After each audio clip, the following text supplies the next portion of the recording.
So in the weather report it said it was gonna snow or rain or something, and looks like it's hailing. Like, I'm looking at my balcony. I don't think you can see it, but it's like little things of hail on my balcony.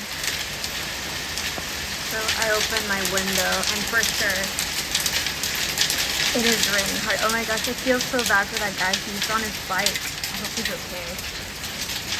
I can't really see it through my thing, but yeah, it's hailing. It doesn't hail usually in Japan, so I hope everyone's okay out there. Although today didn't really go as planned because of the pain, the excruciating pain I was in. Things turned out okay, I guess. So I've been kind of journaling and just reflecting on things to kind of have a good foot forward in the year 2026. I am really grateful for where I'm at. I am really grateful for how far I've come and how much I've grown. Also thankful for the space that I found. Just having more living spaces, it's a game changer, to be honest. And I didn't realize how important that was, just for peace of mind and all that, and just, yeah. In short, your environment is so important, and I find it so crucial to invest in that. So that was an eye-opener. Find I really, really, really still need to work on is definitely people-pleasing.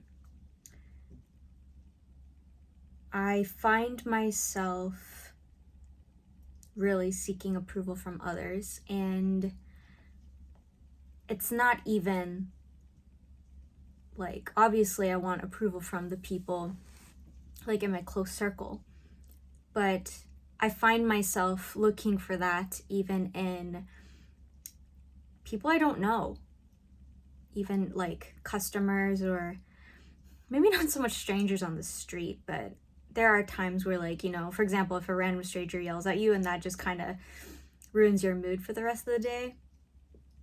I'm so sensitive to other people's energies, and I feed off of the approval from others. And I want to see, you know, the strength in the fact that I am an empathetic person. I also need to create that space for myself that doesn't get swayed by what other people think or what other people say and do. And I've been kind of studying about detachment recently, just detaching from other people's opinions and thoughts of you. The image that the YouTuber used was like a cake. So like you have your own cake and you have your own ingredients and all that. And your cake, what your cake tastes like, shouldn't be swayed or shouldn't change according to what other people want to put in the cake, if that makes sense. Like you have the ingredients at hand and you're gonna go with the ingredients. And if there are any other ingredients that kind of get in the mix, it's just gonna change the flavor of the cake and maybe make it taste nasty. So that was the image that she used, and that was actually really, just kind of really easy to visualize. So I was just writing out like all the ingredients in my so-called cake, and just like writing out what I think my strengths are. And it was a eye-opener for me because it just reminded me how I still so negatively think of myself, or even if I'm not thinking negatively about myself, I don't shed enough light on my good qualities when I interact with other people. A really big example of this is even just my singing, my music. I don't tell people about what I do. And in a sense, I don't really want to, because I just don't want like a bunch of people, you know, that I know looking at my channel and they like come to me in person and maybe they'll like give me a bunch of opinions and whatnot. Like what a lot of people will say is like, don't tell people that you have a YouTube channel. But even if it's just like, if someone, for example, compliments my singing, I reject the compliment. And I did this recently. And after doing that, like, I could tell the person was kind of taken aback, like, but, and it's kind of a cultural thing to like be like, no, in Japan. Yeah, I reject people's compliments. And I don't think it's just a cultural thing. I make it a cultural thing, but it doesn't have to be. And there's this kind of mental struggle within me where it's like, if I accept that compliment, then I am being prideful of what I feel my strengths and my talents are. When that's not the case. You can still accept a compliment and still, you know, not brag about it. But for some reason in my mind, it's like, it's all or nothing. I have to, you know, it's either that I'm super prideful about my talents, or I just, you know, reject it completely and I, just deny what the other people tells me, what the other person tells me. But that, like, rejecting a compliment, that's the side of me where it's like, I don't want to show myself as a prideful person. So I reject the compliment so that I can please the other person. And it's so stupid, it's so silly, but I still hold on to this one experience where I was singing with my sibling and a friend of mine, and like, just the comments she was saying made me feel negative. I could tell that she was saying things from a bitter and envious place, and it made me feel bad. It made me feel guilty. So now, like, for example, if it's like a karaoke and every time you know, there's like a gathering where we just kind of, you know, sing for fun and all that, I don't like to sing in that kind of place because I don't feel safe to, and I don't want to hurt other people's feelings. I don't want to make other people feel uncomfortable. And for some reason, and this happened, I think, in elementary school or something. This was such a long time ago, and I still hold on to that, which is so silly, right? Like, it's so silly. And that was like, what, 20 years ago? You know? So it's silly that I'm still holding on to that, and that's holding me back. And it's not just those kinds of moments. There are like little moments here and there that may have been affected by like past experiences. Not that I'm gonna, like, you know, analyze every single thing. But the point is just, I have to let go of what other people think of me. I have to let go of pleasing other people. If I make it my goal subconsciously to make the people around me happy, it's not gonna get me anywhere. So yeah, that's just something I've been really reflecting on the past week. Like, I'm finally accepting that it's okay to be proud of where you're at, and it's okay. It's okay. It sounds so silly, but like, you know, it's okay to love yourself. It's okay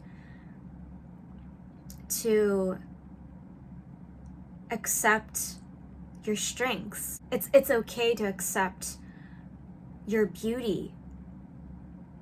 It's okay to accept what has been given to you. And that's something I need to work on. And I am hopeful that if I keep this in mind, if I keep practicing it, I can make a change. Because it's all about basically changing your thought process. And that's, like, we make it so complicated, but it's not hard. It's not that, I mean, it's hard because we kind of have to discipline ourselves to think differently, but it's not, the solution isn't difficult. So yeah, that was just kind of my spiel. I would say my overall goal this year was growing into the person that I want to become, which is confident, which is more disciplined, the person who loves herself. That was my biggest goal for last year. And I think those goals still definitely apply this year. But what I do want to work on more is, I think, the people-pleasing aspect. And like, as you can see, it's kind of hard to see here, but I have 11.1k subscribers, and obviously I haven't reached that goal yet. And it is a bit of a harsh goal, but I'm giving myself a year to turn my life around. And that is in basically several aspects of my life. The biggest thing is financially. I started my new job almost exactly a year ago, and it's a sales job. I am learning a lot slowly compared to other people, and that's okay. I'm just, you know, I'm just at a different pace compared to other people. But I do want to make it my goal where, you know, for sales, basically how much commission you make, that is what really affects your salary each month. And that has honestly been super hard the past year. So financially, I just want to see more growth in my day job, and I want to see growth in the content that I put out.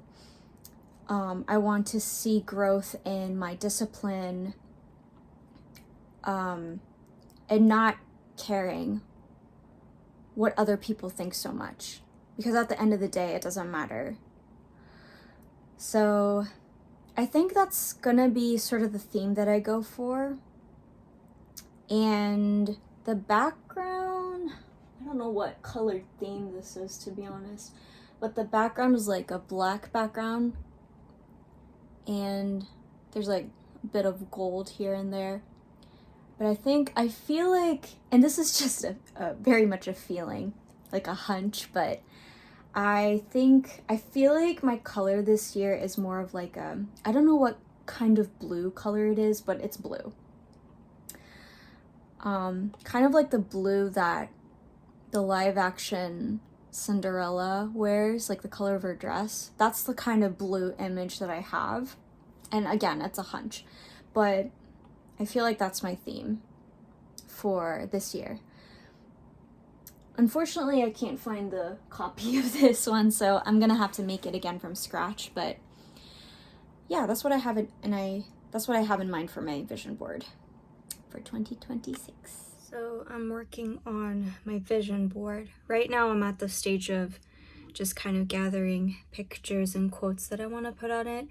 And I'll just kind of show you how I usually do it. It's really easy. So all you do is just go on Pinterest and find the photos that you like. So I have Marzia and PewDiePie on here. I have Layla, Alex's photos somewhere too. Then I have like these quotes and some kind of AI stuff that I really like. This is the blue color I was talking about, by the way. It's like this blue, I feel like, is kind of the theme. This time around, I don't have like a lot of photos. I had like way too many last year, but I feel like this year I kind of have a better idea of what I want to put on there. For me, the key to quotes is that it's not too wordy, because I overthink already. It's just so much better to have simpler quotes that'll kind of stand out to you. So yeah, that's pretty much how I'm doing it. And for my background, I'm gonna go with this blue color. So yeah. An hour later, which I thought I took longer, but I finished my vision board. I'll show it to you guys now. This is my vision board from last year, and this is my vision board for this year. I actually really like how it turned out. So kind of like what I mentioned before, I wanted to make it more of a blue theme. And it's a lot less cluttered, which I really like. And yeah, I think everything balanced out super well. So I'm just gonna go print this out and frame it. Last year there were a lot of things that I was focusing on, which I think was good for me at the time. And for this year, I just really wanted to make things a lot simpler. So I'm focusing on the theme of detachment, detaching from other people's opinions of me, detaching from basically looking for approval from other people, etc., etc. And I added Alex and Layla to my vision board this year. There was an extra quote that I forgot to add, and I kind of snuck it in here. I decreased the opacity to kind of let it match in this image, because I just like the sparkly picture. So this year I choose growth over comfort. And here is my new vision board. I am really happy with how it turned out. Yay. So I have tomorrow off, and then I start work early in the morning the next day. So I think what I'm gonna do for the rest of tonight is just focus on editing videos and uploading it so that I can, go to work smoothly. Also, I have to finish up my laundry and all that jazz, so it's gonna be chill from here on out. But anyway, I will see you in my next video. Goodbye.